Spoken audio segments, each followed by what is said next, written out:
60 ans après sa création, le grand classique de Broadway West Side Story revient en France à la scène musicale.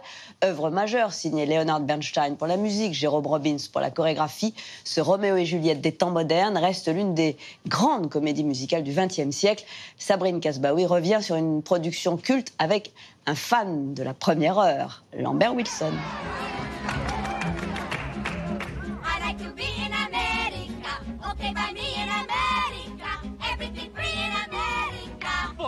In America. 60 ans que les tubes de West Side Story nous trottent dans la tête.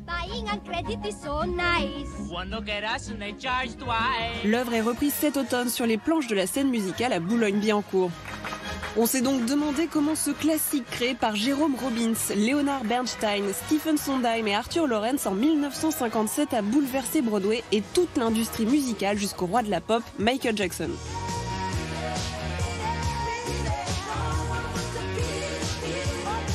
Réponse avec Patrick Niedo, auteur de Hello Broadway et un fan de la première heure, Lambert Wilson. West Side Story, c'était une musique que mes parents jouaient en permanence. Il y avait un 33 tours à la maison et quand j'avais 4 ans, 5 ans, c'était la musique qu'on écoutait pratiquement tous les jours. West Side Story, c'est d'abord une usine à tubes créée par Leonard Bernstein et Stephen Sondheim. Sondheim, c'est pas rien, c'est-à-dire que c'est aussi important que Bernstein. Et quand on chante une chanson comme Maria, I've just met a girl named Maria and suddenly I found how wonderful the sound can be.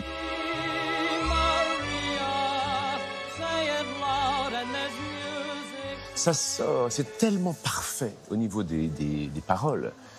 Il faut saluer Sondheim autant que Bernstein.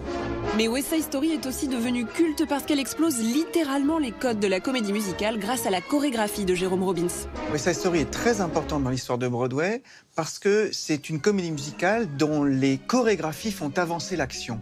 Ça n'est pas arrivé avant et ça n'est pas arrivé après non plus. C'est pour ça que West Side Story est aussi important. Par exemple, dans le début de West Side Story, vous avez 10 minutes de prologue pendant lesquelles les gens dansent et vous savez que vous avez affaire à 2 bandes rivales.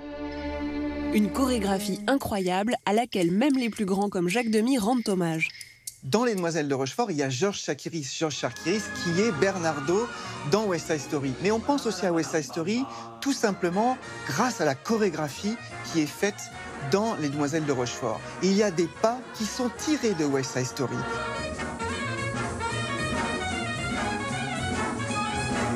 Jerome Robbins était très excité par l'idée de transposer un des groupes de rivaux, de gangs rivaux, chez les Portoricains, ce qui imposait une musique plus latino.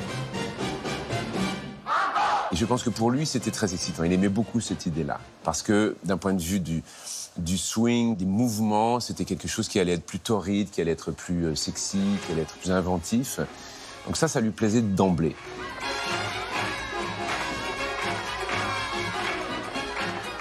West Side Story est aussi révolutionnaire parce que, pour la première fois, l'une des seules fois de l'histoire de la comédie musicale, en tous les cas, les membres du chorus, c'est-à-dire les petites gens dans la comédie musicale, ont tous un rôle et tous un prénom.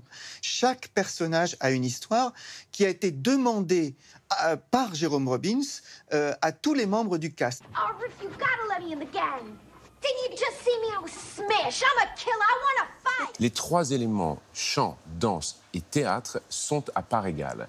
Ça, c'est une révolution qui a eu lieu en 1928 avec Showboat, la comédie musicale où, pour la première fois, on ne va pas privilégier la musique aux dépens du jeu ou le jeu aux dépens de la danse. Et c'est à part égale. En 1961, le film co-dirigé par Robert Wise et Jerome Robbins sort en salle. C'est le film qui fait de la comédie musicale un vrai culte, avec ses 10 Oscars, alors que la comédie musicale n'avait obtenu que 2 Tony Awards, qui sont les récompenses de Broadway. La couleur est très présente dans le film et il a utilisé dans ses génériques, dans cette description initiale de la ville et de la nuit et du soir, des effets qui sont des effets d'époque, mais pour moi c'est pré-pop en fait, d'une certaine façon. Pré-pop, c'est exactement ça. West Side Story annonce avec près de 20 ans d'avance l'ère des chaînes musicales comme MTV. le début des clips, c'est West Side Story. Et on peut parler d'un clip bien particulier, c'est le clip de Beat It de Michael Jackson. Beat It est le premier mot qui est dit dans West Side Story. Beat it. Donc, Michael Jackson s'est servi de ce premier mot pour en faire une histoire qu'il a ensuite mis en clip. Et ce clip représente deux bandes rivales qui s'affrontent. Donc, c'est totalement un hommage à West Side Story.